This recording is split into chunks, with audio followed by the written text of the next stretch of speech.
The crack of gunfire echoed through the dusty street of Promise Creek as Penelope Foster ducked behind a water trough, her heart hammering against her ribs. She hadn't expected her escape to be met with bullets. But then again, she hadn't expected much of what had befallen her these past months. "You can't run forever, girl," called the gravelly voice of Silas Harker, her so-called guardian since her father's death. "That contract's as good as signed." Penelope's breath came in short gasps as she clutched the small leather satchel containing her few possessions. The contract Silas spoke of was nothing more than a sale agreement, one that would send her to marry a man 3 times her age who owned the largest silver mine in the territory. A man who had buried 3 wives already. "I'd rather die than be sold like cattle." She shouted back, her voice braver than she felt. The year was 1876, and the promise of a new life in the West had turned into a nightmare for Penelope. Her father had been a respected doctor back in Boston, but his dreams of establishing a medical practice in the frontier had died with him when fever took him just 2 months after their arrival. With no other family and few friends, Penelope had been left at the mercy of her father's business partner, Silas, who saw her as nothing more than an asset to be leveraged. Another shot splintered the wood near her head, sending her scrambling deeper into the narrow alley between the general store and the saloon. The mid-afternoon sun cast long shadows as she ran, her boots slipping in the mud from yesterday's rare rainfall. She reached the edge of town, the vast expanse of prairie stretching before her with no shelter in sight. Tears stung her eyes as reality set in. She had nowhere to go, no horse, and barely enough money for a meal. The frontier was no place for a woman alone. The thunder of hoofbeats made her turn, expecting to see Silas and his men. Instead, a lone rider approached from the opposite direction, his silhouette backlit by the sinking sun. He rode tall in the saddle, the brim of his hat pulled low. As he drew closer, Penelope could make out his features, a strong jaw dusted with stubble, eyes squinted against the sun's glare, and a bandana tied loosely around his neck. He pulled his horse to a stop a few feet from where she stood. "You look like you're in a spot of trouble, miss," he said, his voice deep but gentle. Before she could respond, another volley of shots rang out from town. The stranger's head snapped toward the sound, then back to her. "Those meant for you," Penelope nodded, fighting back tears. Without hesitation, he extended his hand. "Name's Yates Callahan. Looks like you could use a ride." She hesitated only a moment before taking his hand and allowing him to pull her up behind him on the horse. "Hold tight," he instructed, and she wrapped her arms around his waist as the horse lurched forward, carrying them away from Promise Creek and the men who would decide her fate. Yates guided his horse with confidence, taking them off the main trail and into the shelter of the surrounding hills. The terrain was rocky and uneven, but the horse's sturdy chestnut gelding navigated it with sure footing. For nearly an hour they rode in silence, Penelope's mind racing with questions about the stranger who had come to her aid. When they finally stopped beside a small creek, the sun was beginning to set, painting the sky in fiery hues of orange and pink. Yates dismounted first, then offered his hand to help Penelope down. "Thank you," she said, suddenly aware of how improper it was to be alone with a strange man. But propriety seemed a luxury compared to what awaited her back in Promise Creek. "You want to tell me why those men were shooting at you?" Yates asked, kneeling to fill his canteen in the creek. Penelope smoothed her skirts, stained with dirt and sweat. "My name is Penelope Foster. My father died 3 months ago, leaving me in the care of his business partner, Silas Harker. He arranged for me to marry Mr. Elijah Thornton, owner of the Silver Summit mine." "Old Thornton," Yates raised an eyebrow. "Man's got to be 60 if he's a day." 62, Penelope confirmed.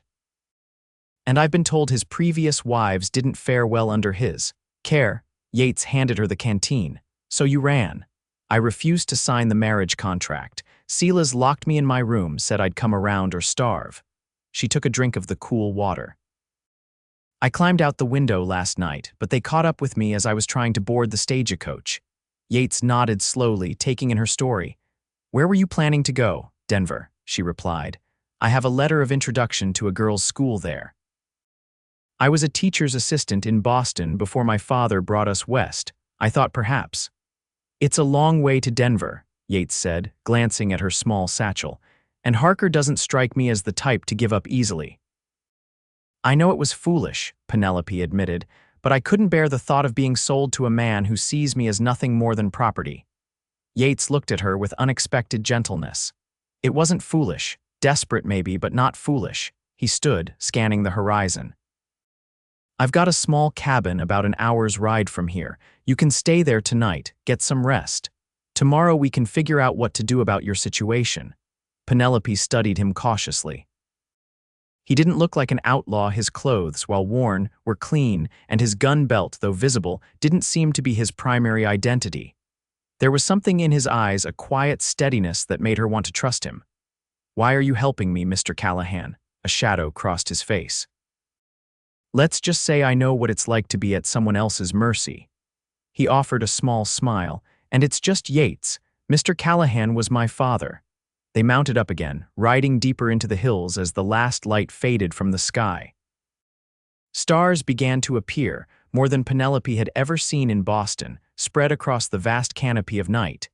Yates's cabin was modest but sturdy, nestled in a small clearing surrounded by pines. A corral stood empty beside it, and a small garden was visible in the moonlight. It's not much, Yates said as he helped her down, but it's shelter. Inside, the cabin was simple but clean.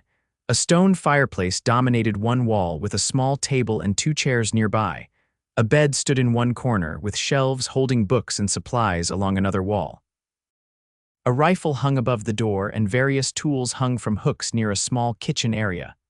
Are you a rancher, Mr. Yates? Penelope asked as he lit a lamp.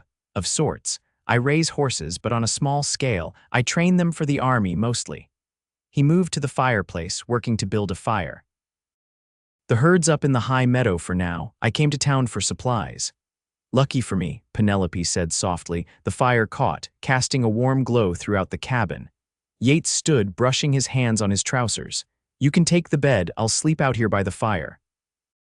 I couldn't possibly. You can and you will, he said firmly. You've had a rough day. Get some rest. Too exhausted to argue, Penelope nodded gratefully. Yates showed her where he kept clean water for washing up, then excused himself to tend to his horse, giving her privacy to prepare for bed. As she lay beneath the rough but clean blankets, listening to Yates move quietly around the cabin, Penelope wondered at the strange turn her life had taken. Yesterday, she had been a prisoner in Silas's house. Today, she was free at least for the moment thanks to the kindness of a stranger. Sleep claimed her quickly, deeper and more restful than any she had known since her father's death. Morning came with the scent of coffee and the sound of bacon sizzling. Penelope opened her eyes to find Yates already up and cooking at the small cast iron stove.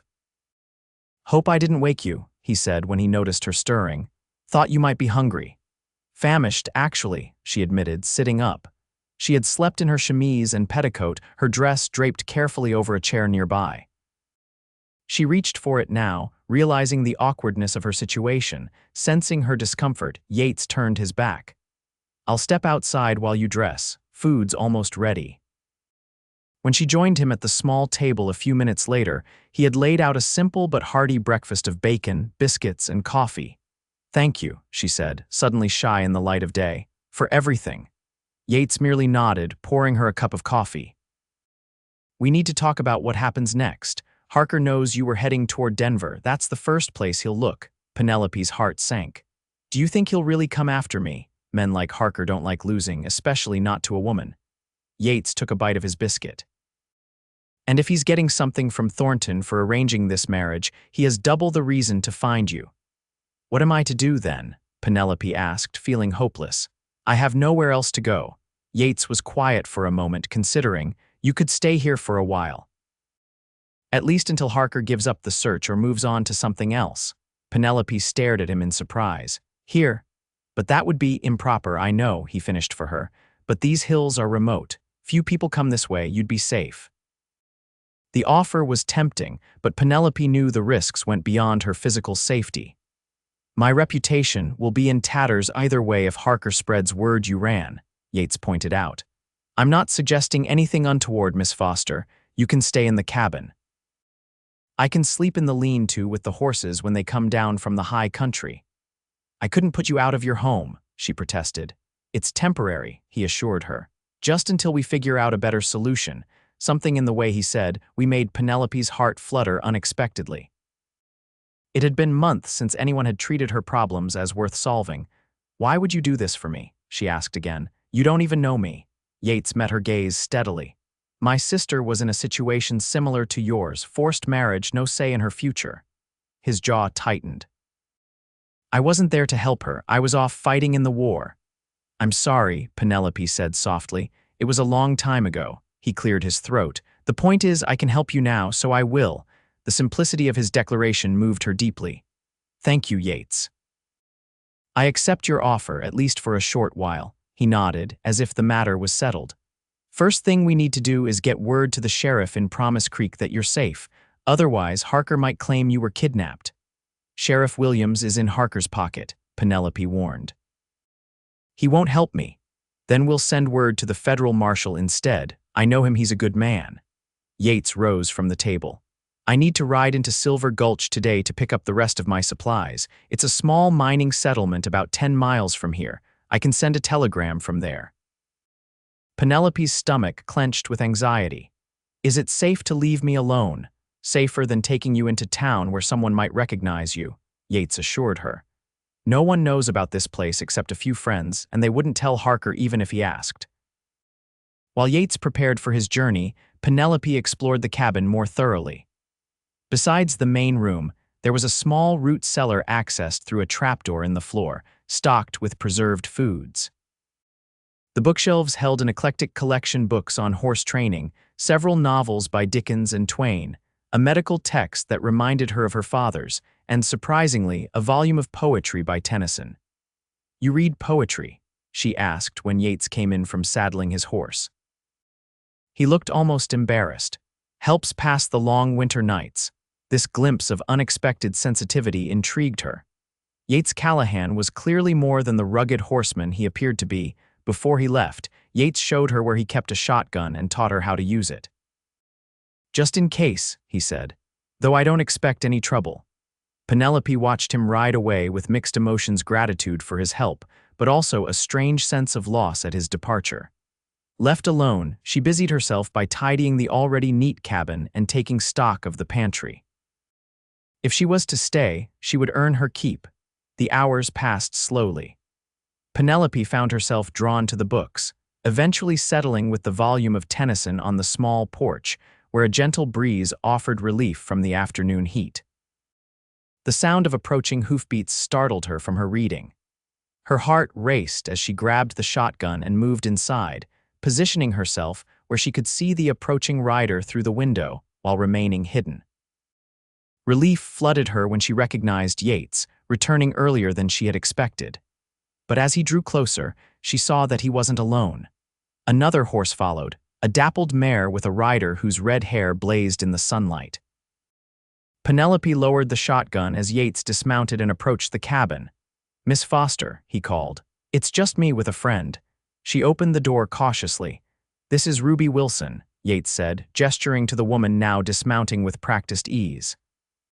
She runs the boarding house in Silver Gulch. Ruby was perhaps 40, with laugh lines around her eyes and a no-nonsense set to her jaw. She wore a practical riding skirt and a man's button-up shirt, her fiery hair tamed into a simple braid. Pleased to meet you, Miss Foster, Ruby said, extending a hand. Yates told me about your predicament. Penelope shook her hand, glancing questioningly at Yates. Ruby can be trusted, he explained, and I thought you might feel more comfortable with another woman around given the circumstances. Propriety matters, even in the wilderness, Ruby said with a knowing smile. I brought you some things, clothes and such. Figured you didn't have time to pack much when you fled. Penelope's eyes welled with unexpected tears at this kindness. Thank you, truly. Ruby waved away her gratitude. Us women have to stick together out here. Now, let's get inside and I'll show you what I brought.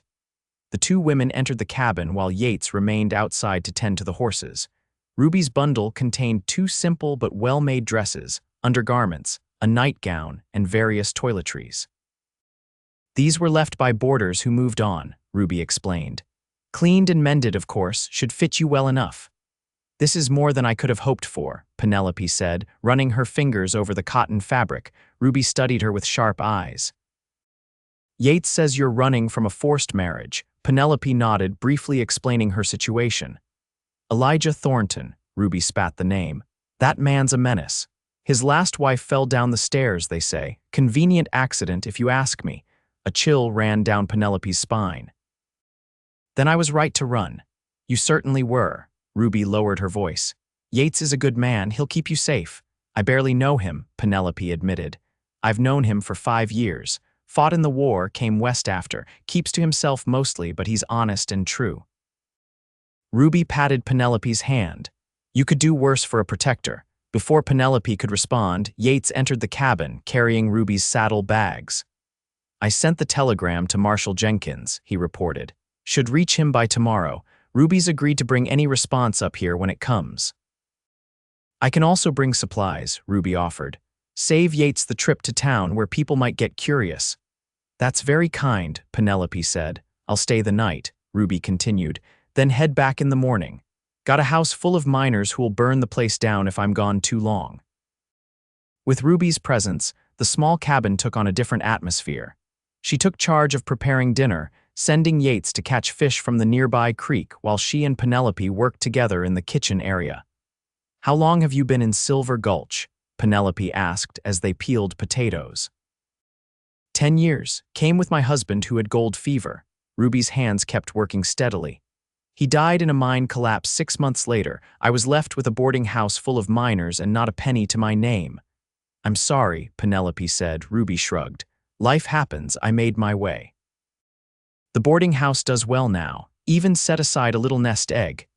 You're very brave, Penelope said with admiration. Not brave, practical. Ruby glanced toward the door where Yates had exited. Sometimes survival is about recognizing a good thing when it comes along. Penelope followed her gaze, understanding the implication. Yates and I, it's not like that, Ruby smiled knowingly. Not yet, maybe. The evening passed pleasantly, with Ruby regaling them with stories of the colorful characters who had passed through her boarding house over the years. For the first time since her father's death, Penelope found herself laughing genuinely. When it came time to sleep, Ruby insisted on sharing the bed with Penelope, while Yates took his bedroll outside, claiming the night was too beautiful to waste indoors. He's giving us privacy, Ruby whispered as they settled under the blankets. Told you he was a gentleman. In the morning, Ruby departed with promises to return in a few days with news and supplies. Penelope watched her ride away with a mixture of gratitude and trepidation at being alone again with Yates. Ruby likes you, Yates commented as they washed the breakfast dishes together. She's wonderful, Penelope agreed. How did you meet her? My first winter here was rough. Got caught in an early blizzard, nearly froze to death. Ruby found me on the trail and took me in. He handed her a plate to dry. She doesn't trust easily, but when she does, it's for good reason. She trusts you, Penelope observed, and she trusts you, which says something about your character. He glanced at her with a small smile. Now, I've got work to do. The horses will be coming down from the high meadow soon. Need to make sure the corral's ready. For the next week, they fell into a routine. Yates worked outside during the days, mending fences, reinforcing the corral, and hunting. Penelope kept the cabin, learned to cook on the wood stove, and helped with the garden. Each evening, they would share a meal and conversation. Yates told her about his experiences in the war, fighting for the Union, and his decision to come west afterward, seeking peace and purpose. Penelope shared stories of her life in Boston, her father's medical practice, and her dreams of becoming a teacher. On the 8th day, Ruby returned with supplies and news. She handed Yates a telegram from Marshal Jenkins. He says Harker has filed kidnapping charges against an unknown assailant, Yates read aloud. Claims you were taken against your will. Penelope's stomach knotted with fear. That's a lie, Jenkins knows that, Yates assured her. He's coming to Silver Gulch next week to investigate personally, wants to speak with you. Is that safe? Penelope asked. Jenkins is as straight as they come, Ruby affirmed. If you tell him your story, he'll believe you over Harker. There's more, Yates continued reading. Thornton's offering a reward for information leading to your return. $500. Penelope sank into a chair, overwhelmed. That's a fortune. Someone will talk. No one who knows will say anything, Ruby said firmly, but it does mean you need to stay hidden for now. That evening, after Ruby had again departed with promises to return, Penelope sat on the porch watching the sunset, her mind troubled. Yates joined her, offering a cup of coffee. You're worried. It wasn't a question, but she nodded anyway. I'm putting you at risk. If they find me here, you could be arrested for kidnapping. They won't find you, he said with quiet confidence. But if they do, then we'll deal with it. He sat beside her on the rough-hewn bench. Marshal Jenkins is a fair man. Once he hears your story, he'll clear things up. And then what? Penelope asked, voicing the question that had been haunting her. I can't stay here forever, imposing on your kindness. Yates was silent for a long moment, watching the fading light paint the hills gold and crimson. Would it be so terrible, staying here? The question caught her off guard. She turned to look at him, seeing something in his eyes she hadn't noticed before, a vulnerability beneath his steady strength. No, she admitted softly, it wouldn't be terrible at all. Their gazes held for a heartbeat too long before Yates cleared his throat and looked away. We should get inside. Night's coming on. That night, Penelope lay awake long after Yates had retired to his bedroll near the fireplace. His question echoed in her mind, along with the unexpected warmth she had felt at his implied invitation to stay. She had come to admire Yates Callahan these past days, his quiet competence, his kindness, the way he listened when she spoke, as if her words mattered. There was a gentleness to him that belied his rugged exterior, a thoughtfulness that showed in small gestures. Wildflowers left on the table, a particularly beautiful stone placed on the windowsill, the way he always made sure the water bucket was full before she woke. Dangerous thoughts for a woman in her position, she knew. Yet they persisted, growing stronger with each passing day. The next morning brought a change to their routine. Yates announced that the horse herd would be coming down from the high meadow that day. Would you like to ride out with me to meet them? He asked as they finished breakfast. It's a sight worth seeing. Eager for a change of scenery after days confined to the cabin and its immediate surroundings, Penelope readily agreed. Yates saddled 2 horses, his chestnut gelding for himself and a gentle bay mare for Penelope. She's called Daisy, he said as he helped Penelope mount. Steady as they come. They rode for nearly an hour, climbing higher into the hills until they reached a ridge overlooking a vast meadow. Below, Penelope could see a herd of perhaps 20 horses grazing in the tall grass. They're beautiful, she breathed. Yates nodded with pride. Best horses in the territory. I raise them from foals, train them myself.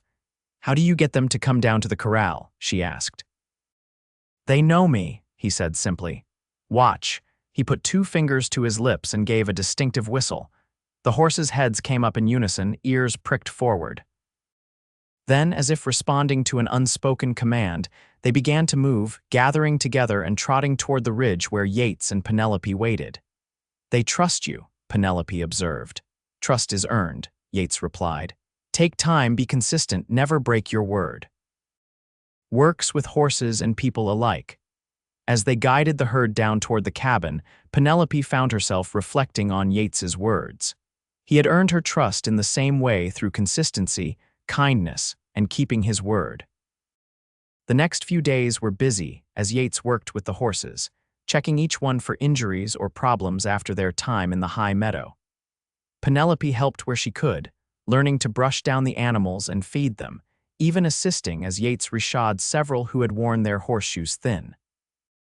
One afternoon, as they worked side by side in the corral, a striking black stallion nudged Penelope's shoulder, nearly knocking her over. Thunder likes you, Yates commented with a rare grin. He doesn't take to many people. He's magnificent, Penelope said, cautiously stroking the horse's muscular neck. He's my best, sired most of the young ones in the herd. Yates watched her interact with the horse. You have a way with them, not everyone does. My father kept a carriage horse in Boston, she explained. I used to sneak her apples when the groom wasn't looking. Would you like to learn to ride properly? Yates asked. Not side saddle, I mean, Western style. The offer surprised her. Is that appropriate? Yates chuckled. Out here, practical trumps appropriate every time. Besides, if you're going to stay in the West, knowing how to ride could save your life someday. The casual mention of her staying sent a flutter through Penelope's chest. I'd like that very much. The next morning, Yates presented her with a pair of men's trousers. These will be more comfortable for riding, he said, looking slightly embarrassed. They're old ones of mine. Ruby can probably find you proper riding clothes next time she comes. Penelope took them gratefully. After changing in the privacy of the cabin, she emerged feeling self-conscious but determined. The trousers were too big, cinched at the waist with a piece of rope, but they would serve their purpose. Yates looked up from saddling Daisy, his expression changing subtly when he saw her. He quickly averted his eyes. "Those will do for now," he said, his voice gruffer than usual. The riding lesson began in the corral, with Yates teaching her how to mount properly, how to hold the reins, and how to sit in the saddle. His hands were gentle but firm as he corrected her posture, and Penelope found herself acutely aware of each touch, brief though they were. "You're a natural," he praised as she guided Daisy around the corral with increasing confidence. The lesson extended into the afternoon, with Yates eventually leading her outside the corral and along a gentle trail that wound through the pines. The freedom of riding astride, the breathtaking scenery, and Yates's patient instruction combined to make it one of the most enjoyable days Penelope had experienced in months. As they returned to the cabin in the golden light of late afternoon, Penelope felt a contentment she hadn't known since before her father's illness. She was learning, growing, discovering capabilities she hadn't known she possessed all, because Yates believed she could. That evening, as they sat by the fire after dinner, Penelope found the courage to ask a question that had been on her mind. "Yates, what will happen when Marshal Jenkins comes, after he hears my story?" Yates poked at the fire with a stick, his face half in shadow. "If he believes you and he'll clear you of any kidnapping charges. You'll be free to go where you choose. And Harker, Thornton, Jenkins can't force them to leave you alone, not officially. You're of age, but without family protection." He hesitated. "Your safest option might be to leave the territory, start fresh somewhere else." The thought brought an unexpected pang of sadness. "Leave here? Go where?" Yates was quiet for a long moment. "You mentioned Denver before, the teaching position." "Yes," she said, though the prospect no longer held the appeal it once had. "Or," Yates set down the stick, finally meeting her eyes, "you could stay. Here," Penelope's breath caught, "here with you if you wanted to." His voice was carefully neutral, but his eyes told a different story, hope mingled with uncertainty. "As what, Yates? Your housekeeper?" The question came out more sharply than she intended. "No," he stood abruptly, moving to the window and looking out into the darkness. "As my wife." The word hung in the air between them, changing everything. "Your wife," Penelope repeated softly. "Are you proposing marriage, Yates Callahan?" He turned to face her, his expression serious. "I am, not well, I'll admit. I'm not good with words like this." "Why?" she asked, needing to understand. "Is it just to protect me?" "That's part of it," he acknowledged. "A husband's protection would keep Harker and Thornton away for good." Disappointment threatened to dampen the wild hope that had flared in her chest. "I see. No, you don't." He crossed the room to kneel before her chair, taking her hands in his. "I'm not offering marriage just to protect you, Penelope. I'm offering because these past weeks have been the best of my life, because you bring light to this place that I never knew was missing. Because I think I'm falling in love with you." The raw honesty in his voice made her heart race. "Yates, I know it's too soon," he continued quickly. "I know you barely know me. I'm not asking for an answer tonight. Just think about it, please." Penelope looked down at their joined hands, his calloused and strong, her smaller but no longer as soft as they had been in Boston. Working alongside him had changed her in more ways than one. "I will think about it," she promised. "But Yates, you should know." She gathered her courage. "I think I might be falling in love with you too." The hope that blazed across his face was like sunrise breaking over the mountains. Before he could respond, however, the sound of approaching horses shattered the moment. Yates was on his feet instantly, moving to the window with his hand on his gun. "3 riders," he reported tensely. "Coming fast." Penelope's heart plummeted. "Harker? Can't tell yet." Yates moved to the door, checking that it was barred. Get the shotgun and go to the root cellar. Don't come out until I call for you. I won't leave you to face them alone, she protested. Penelope, please. His eyes were fierce with determination. I can't protect you if I'm worrying about your safety. Reluctantly, she took the shotgun and descended into the root cellar. Yates closed the trapdoor above her, leaving her in darkness save for the thin lines of light between the floorboards. Through these cracks, she could see Yates move to position himself by the window, gun drawn. The sound of hoofbeats grew louder, then stopped. Male voices called out, though she couldn't make out the words. Yates's response was clearer. State your business. More muffled conversation, then footsteps on the porch. Penelope's grip tightened on the shotgun as the cabin door opened.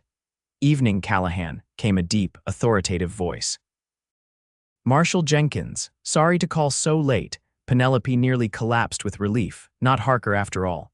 Marshal, Yates responded, his voice still cautious. Wasn't expecting you until next week. Situation changed. Got word Harker hired some men to search the outlying areas. Thought I'd better check on you first. Appreciate that. There was a pause then. Miss Foster, you can come up now, it's safe. Penelope climbed the ladder with shaky hands. Emerging from the root cellar, she found Yates standing with 3 men, one wearing a marshal's badge, the others clearly deputies. Miss Foster, the marshal said, tipping his hat. Frank Jenkins, I'm here about the charges Silas Harker filed. They're false, she said immediately. I wasn't kidnapped. I ran away to escape a forced marriage to Elijah Thornton. Jenkins nodded, unsurprised. That's what I figured. Harker's story had more holes than a piece of Swiss cheese. He gestured to the table. Mind if we sit? I'd like to get your full account. For the next hour, Penelope told her story, starting with her father's death and ending with her flight from Promise Creek. Jenkins listened attentively, occasionally asking questions but never doubting her word. Well, Miss Foster, he said when she had finished, I believe you. Harker's abusing his position as your guardian, and Thornton's reputation with wives is troubling. What happens now? Yates asked, standing protectively near Penelope's chair. Legally speaking, it's complicated, Jenkins admitted. Miss Foster is of age, so she can't be forced to marry. But without family or means of support, the court might still consider her Harker's ward. I can support myself, Penelope insisted. I'm trained as a teacher. That might be enough, Jenkins said thoughtfully, if you had a position. Or if she had a husband, Yates interjected quietly. Jenkins raised an eyebrow, looking between them. That would certainly solve the legal issues. Is that what you're suggesting, Callahan? Yates's gaze met Penelope's, a silent question in his eyes. She gave the slightest nod, her heart suddenly racing. Yes, Yates said firmly. I've asked Miss Foster to marry me. And your answer, Miss Foster? Jenkins asked, his expression neutral but kind. Penelope took a deep breath, knowing her response would change the course of her life forever. I accept. I want to marry Yates Callahan. Jenkins nodded slowly. That simplifies matters considerably. As a married woman, you'd be legally beyond Harker's reach. How soon can it be done? Yates asked. There's a circuit preacher coming through Silver Gulch day after tomorrow, one of the deputies offered. Performs marriages regular-like. Is that too soon? Yates asked Penelope, suddenly concerned. We can wait if you need more time. Looking into his eyes, Penelope found her answer with surprising clarity. No, day after tomorrow is perfect. Jenkins cleared his throat. In that case, I suggest you both come to Silver Gulch tomorrow. Stay at Ruby's boarding house. I'll keep my men watching for Harker's people. After the marshal and his deputies left, promising to return in the morning to escort them to town, Penelope and Yates found themselves alone again, the air between them charged with their decision. Did you mean it? Yates asked quietly. About wanting to marry me. Penelope crossed the room to stand before him. I do. It's sudden and perhaps foolish, but, he prompted when she hesitated. But I've never felt more certain of anything, she admitted. These weeks with you have shown me what kind of man you are, Yates Callahan. Honorable, kind, steady. The kind of man I could build a life with. The smile that spread across his face was like nothing she had seen before, open, joyful, transformative. He took her hands in his, bringing them to his lips. I'll spend every day trying to be worthy of your trust, he promised. I may not be rich or educated like the men you knew in Boston, but I swear I'll give you a good life." "I don't want rich," Penelope said, stepping closer. "I want you." Slowly, giving her every chance to pull away, Yates lowered his head until his lips met hers. The kiss was gentle at first, a question more than a demand. When Penelope responded, rising on her toes to deepen the contact, his arms encircled her waist, drawing her closer. When they finally parted, both breathless, Yates rested his forehead against hers. "I never expected to find you," he whispered. "Never thought I'd find anyone who would want this life with me." "I never expected to find freedom in the wilderness," she countered, "or love in the midst of danger." They spent the night talking, planning their future together. Yates spoke of expanding his horse breeding operation, perhaps building a larger cabin. Penelope shared her hope of starting a small school for the children of nearby ranchers and miners. "We could build a schoolroom right here on the property," Yates suggested, his enthusiasm growing. "Use one of the outbuildings, fix it up proper. You wouldn't mind children around?" Penelope asked. "Not at all." His eyes grew tender. "Especially not if some of them are ours someday." The thought of children, their children, brought a blush to Penelope's cheeks and a warmth to her heart that had nothing to do with the fire still burning in the hearth. Morning came with a sense of purpose.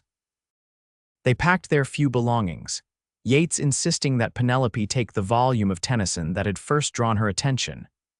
"Consider it an early wedding gift," he said with a smile. The ride to Silver Gulch took most of the morning, with Marshal Jenkins and his deputies providing escort. Penelope rode Daisy, now comfortable in the saddle after Yates's lessons. Silver Gulch proved to be larger than Penelope had expected, a bustling mining town with a main street lined with businesses, including Ruby's two-story boarding house. Ruby welcomed them with open arms and knowing smiles. "About time you two figured things out," she said, ushering them inside. "I've been saving my best room for just such an occasion." Word of their impending marriage spread quickly through the small town. By evening, women Penelope had never met were arriving at the boarding house with gifts, handmade quilts, preserves, cooking utensils, and offers of help with wedding preparations. "The community looks after its own," Ruby explained as she showed Penelope the dress she'd altered for the ceremony, a simple but elegant gown of cream-colored cotton with lace trim. "And you're one of us now." That night, following tradition, Yates stayed in a separate room down the hall. Penelope lay awake in the unfamiliar bed, her mind racing with thoughts of the day to come. Not with doubt or fear, but with anticipation and a quiet joy that seemed to bubble up from her very soul. She had come west seeking a new beginning with her father. Though that dream had died with him, another had taken its place, one she could never have imagined in her Boston parlor. The wedding day dawned clear and bright. Ruby and several other women helped Penelope prepare, arranging her hair and adding final touches to the dress. "Every bride should have something old, something new, something borrowed, and something blue," Ruby declared, presenting Penelope with a small package. Inside was a delicate handkerchief embroidered with blue forget-me-nots. "It was my mother's," Ruby explained, "so it's old and borrowed." "The ribbon I've tied it with is new." Tears sprang to Penelope's eyes at the thoughtfulness. "Ruby, I don't know how to thank you." "Be happy," Ruby said simply. "That's thanks enough." The ceremony took place in Silver Gulch's small church, which was filled to capacity with townspeople curious to witness the marriage of the reclusive horse trainer and the Eastern woman he had rescued. Yates waited at the altar, looking uncomfortable but handsome in a clean black suit that Ruby had somehow procured. When Penelope appeared at the back of the church, his face transformed with a joy that made her heart skip. Marshal Jenkins escorted her down the aisle, standing in for her father. The circuit preacher, a weathered man with kind eyes, performed a simple but heartfelt ceremony. "Do you, Yates Callahan, take this woman to be your lawfully wedded wife, to have and to hold from this day forward, for better or worse, for richer or poorer, in sickness and in health, until death do you part?" Yates's voice was steady and sure. "I do." "And do you, Penelope Foster, take this man to be your lawfully wedded husband, to have and to hold from this day forward, for better or worse, for richer or poorer, in sickness and in health, until death do you part." "I do," Penelope replied, her voice clear despite the emotion tightening her throat. "Then by the power vested in me, I now pronounce you husband and wife." The preacher smiled. "You may kiss your bride." Yates's kiss was tender but full of promise, eliciting cheers and applause from the assembled townspeople. The celebration continued at Ruby's boarding house, where tables groaned under the weight of food contributed by what seemed like every woman in Silver Gulch.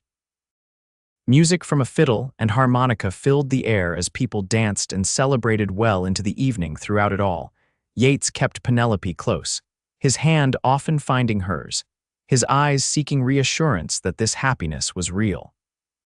As the party began to wind down, Marshal Jenkins approached them, his expression serious despite the festive atmosphere. "Just got word," he said quietly. "Harker and some men were spotted on the trail to your cabin, Callahan. They must have gotten wind of your whereabouts." Yates's arm tightened around Penelope's waist. "When?" "This morning.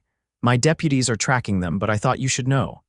"Thank you, Marshal," Penelope said, fighting back the fear that threatened to overshadow her wedding day. "Don't worry too much," Jenkins advised. "They're searching empty buildings now, and legally they can't touch you anymore, Mrs. Callahan." He smiled at the new title. "Still, might be wise to stay in town a few days until we sort this out." After he walked away, Yates turned to Penelope, concern etched on his features. "I'm sorry this is intruding on our wedding day." "Don't be," she said firmly. "It changes nothing between us." His expression softened. "No, it doesn't." He glanced around at the thinning crowd. "Think anyone would notice if the bride and groom slipped away?" Ruby, overhearing, shooed them toward the stairs. "Go on, your room's ready. I'll make your excuses." The boarding house's best room was small but comfortable, with a 4-poster bed covered in a colorful quilt and a window overlooking the main street.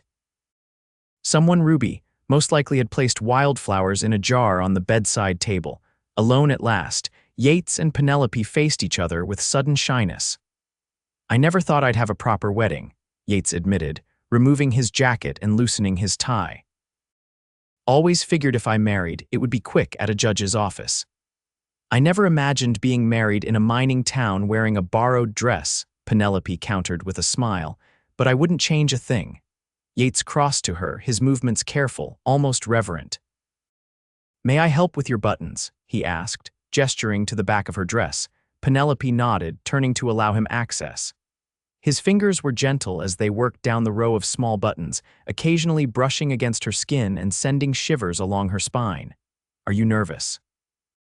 he asked softly. "A little," she admitted, "but not afraid, not with you." When the dress was loosened, she turned back to face him, holding the bodice in place. "Yates, I want you to know I've never—" "I know," he said, cupping her cheek in his palm. "We'll go as slow as you need." The tenderness in his voice, the patience in his touch, melted away her remaining apprehension. Letting the dress fall to the floor, she stood before him in her chemise and petticoat. "I love you, Yates Callahan," she whispered. "I didn't expect to, but I do." "And I love you, Penelope Callahan," he replied, the name new and wonderful on his lips. "More than I have words to say." As he drew her into his arms, Penelope knew with certainty that she had found not just safety but a future filled with promise and a love she had never dared to dream of. Marshal Jenkins kept them in Silver Gulch for 3 days while his deputies tracked Harker and his men. On the 4th day, he brought news that Harker had returned to Promise Creek, apparently giving up the search. "Still, be vigilant," Jenkins warned as Yates and Penelope prepared to return to the cabin. "Men like Harker don't give up easily." "We'll be careful," Yates promised. "And we're moving the herd to the north pasture next week anyway. We'll be harder to find there." Ruby hugged Penelope fiercely before they departed. "You come visit," she insisted. "Don't let that husband of yours keep you hidden away in the hills forever." "I won't," Penelope promised. "And thank you, Ruby, for everything." The ride back to the cabin was filled with plans and dreams.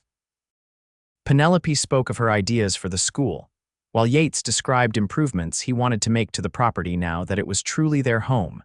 As they crested the final ridge, the cabin came into view below, looking just as they had left it. Penelope felt a surge of emotion at the sight. This simple structure in the wilderness had become more home to her than any place she had ever lived. "Welcome home, Mrs. Callahan," Yates said, reaching across to take her hand. "It's good to be home, Mr. Callahan," she replied, squeezing his fingers. That night, as they lay together in the bed that was now truly theirs, Penelope reflected on the strange path that had led her to this moment.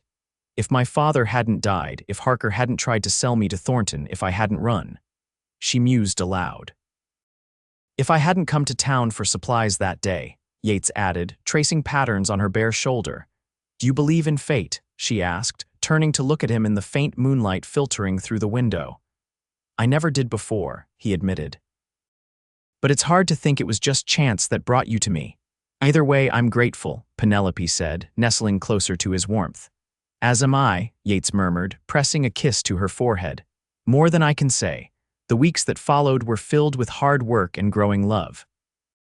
True to his word, Yates helped Penelope convert one of the outbuildings into a small schoolroom. They rode to neighboring ranches and mining camps, spreading word that lessons would begin in the fall.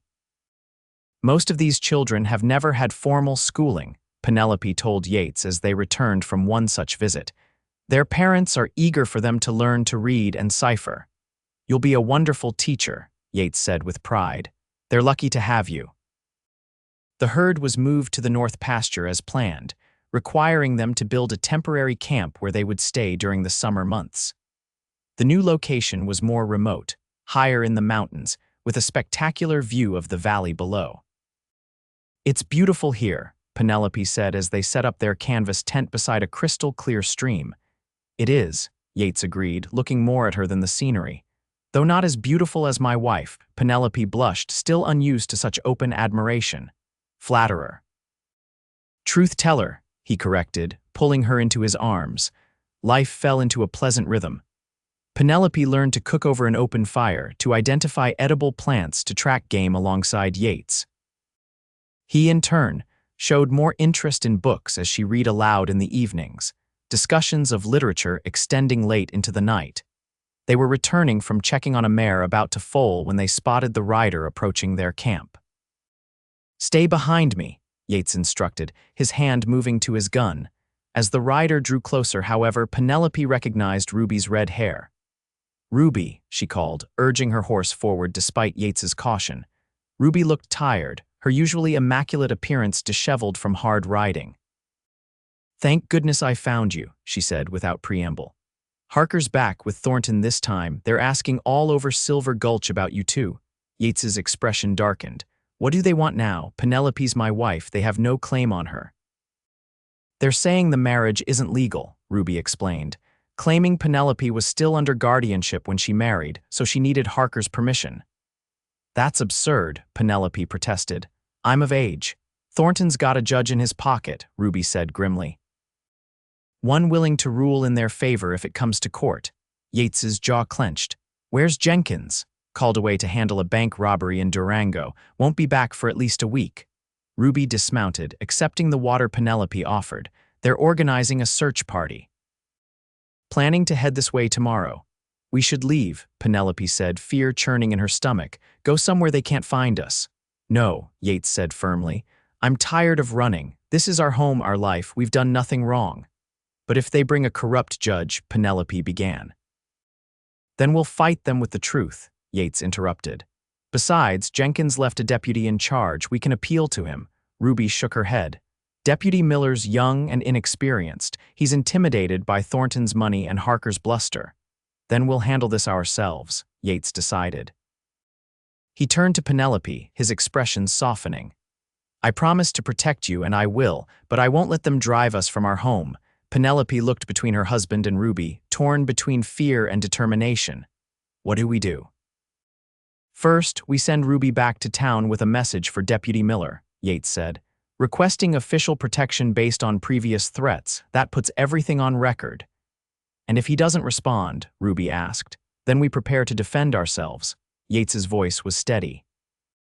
"Not with violence, but with the law on our side." They spent the evening drafting the letter to Deputy Miller, with Ruby promising to deliver it first thing in the morning. She refused Yates's offer to stay the night, insisting on riding partway back before dark. "The sooner I get to town, the better," she said as she mounted up. Be careful, both of you." After she left, Yates and Penelope moved quickly to secure the camp, gathering their most important possessions and preparing for a potential confrontation. "I won't let them take you," Yates vowed as they worked. "Not while I draw breath." "I know," Penelope said, touching his arm gently. "But Yates, I couldn't bear it if something happened to you because of me." "Nothing will happen," he assured her, though they both knew it was a promise he might not be able to keep. That night they held each other close, love mingled with fear and determination. Neither slept much, alert to every sound in the darkness. Morning brought no immediate threat, but the knowledge that Harker and Thornton were searching for them cast a shadow over the day. Yates insisted they continue their normal routine, checking on the horses and tending to necessary chores. "We can't live in fear," he told Penelope. "Whatever comes, we'll face it together." By mid-afternoon, they spotted the dust of approaching riders on the trail below. Yates immediately moved Penelope to the shelter of a rock outcropping near their tent. "Stay here," he instructed, pressing his spare revolver into her hand. "Use it only if absolutely necessary." "Yates," she began, her voice tight with fear. "I love you," he said, kissing her quickly. "Remember that, whatever happens." He walked to the center of the camp, standing tall and unafraid as 5 riders crested the rise. Penelope recognized Silas Harker immediately, his thin frame and cold eyes unmistakable even at a distance. Beside him rode a heavyset older man she assumed was Elijah Thornton. The others appeared to be hired guns. "Callahan," Harker called as they approached. "We've come for the girl." "There's no girl here," Yates replied evenly. "Only my wife, Mrs. Penelope Callahan," Thornton urged his horse forward. "That marriage isn't legal. She was under guardianship, needed proper permission." "She's of legal age," Yates countered. "Needed no one's permission but her own." "The law says different," Harker sneered, producing a document from inside his coat. "Judge Wilkins has declared the marriage null and void. She's to return with us immediately." "I'd like to see that paper," Yates said, not moving from his position. Harker dismounted, approaching with the document extended. As Yates reached for it, one of the gunmen moved his hand toward his holster. "I wouldn't," came a new voice from behind the group, "unless you fancy spending the night in my jail."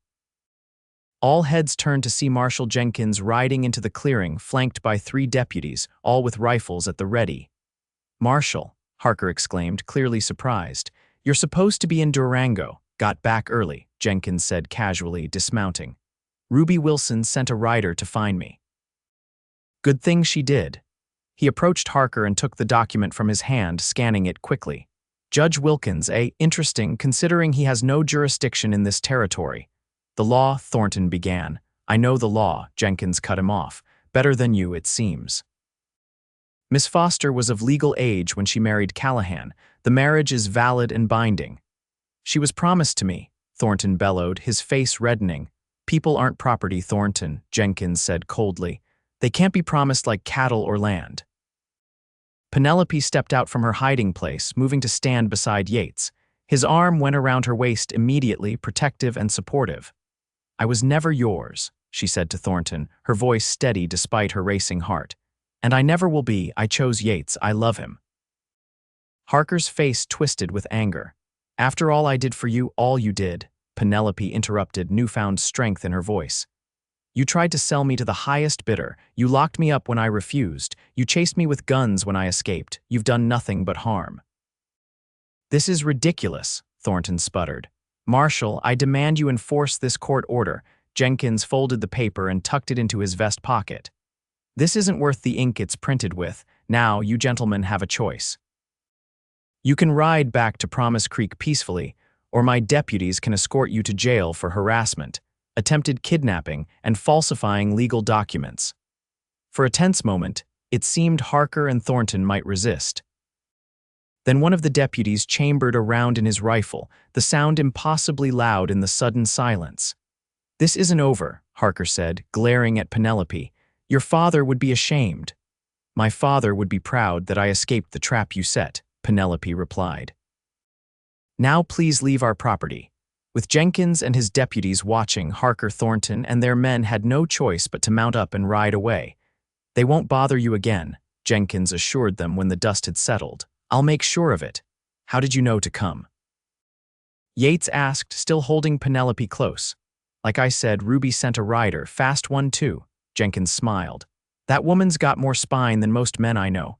"We're grateful," Penelope said sincerely. Jenkins nodded. "You two have built something good here."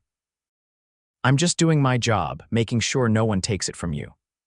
After Jenkins and his men departed, promising to check in on them in a few days, Yates and Penelope stood in the center of their camp, arms around each other, watching the sun begin its descent toward the mountains. "Is it really over?" Penelope asked quietly. "Yes," Yates said with conviction. "They know they can't win now. Jenkins will make sure of that." "Then we're truly free," she breathed, the realization washing over her like a cleansing rain, "free to live our life our way." Yates turned to face her fully, his eyes reflecting the golden light of sunset. "No more looking over our shoulders, no more fear."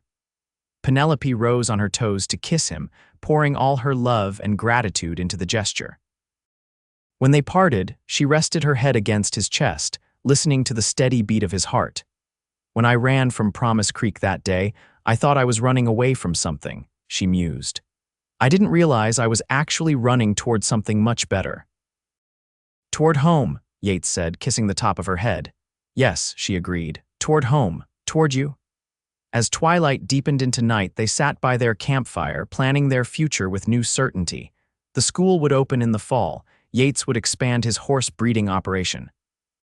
Perhaps in a year or two, they would build a larger cabin to accommodate the family they hoped to have. "I never thought I could be this happy," Penelope admitted as they lay in their tent later, wrapped in each other's arms. "Especially not after everything that happened." "Sometimes the worst storms lead to the clearest skies," Yates replied, his voice thoughtful in the darkness. "If Harker hadn't tried to sell your future, we might never have found each other." "Then I suppose I owe him a debt of gratitude in a strange way," Penelope said with a small laugh. "No," Yates corrected gently. "The gratitude is all mine for the brave woman who refused to accept the future others planned for her, who took her life into her own hands. And then placed it in yours," she added softly. "A trust I'll honor always," he promised, sealing the vow with a kiss. 5 years later, Penelope stood on the porch of their expanded cabin, watching as Yates taught their 4-year-old son, James, to ride his first pony. Their 2-year-old daughter, Elizabeth, played at her feet with wooden blocks Yates had carved during the long winter evenings. The schoolroom had grown to accommodate 20 students from surrounding homesteads. Yates's horses were now sought after throughout the territory, known for their strength and intelligence. The nightmare of Harker and Thornton had faded into distant memory, replaced by the joy of building a life together. Ruby visited often, bringing news from Silver Gulch and spoiling the children with treats and stories. Marshal Jenkins stopped by whenever his duties brought him to their area, always commenting on how the place had grown and thrived under their care. As Yates lifted little James from the pony's back and set him on his shoulders, both of them laughing with delight, Penelope felt her heart swell with gratitude. The path that had led her here had been fraught with danger and uncertainty, but she wouldn't change a moment of it. They had built this life together, not the life others had tried to sell her into, but one filled with purpose, freedom, and above all, love. A life she had chosen, a future she had created with the man who had stepped up when she needed him most. "Mama, look." James called, waving from atop his father's shoulders. "I rode all by myself, I saw, darling," she called back. "You were very brave." Yates carried their son toward the porch, his eyes meeting Penelope's over the boy's head. In that gaze was everything they had shared, the struggles, the triumphs, the quiet moments of everyday happiness. "Just like his mother," Yates said with a smile, "brave from the very beginning."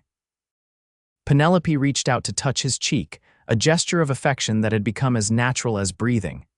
We both were, and still are. For that, she knew, was the true gift they had given each other, not just love or protection or even a home, but courage. The courage to believe in a better future than the one others had planned. The courage to reach for it together, come what may. And in the golden light of the setting sun, with her family gathered close, Penelope knew with absolute certainty that this moment, This life, this love was everything she had ever wanted, and more than she had ever dared to dream.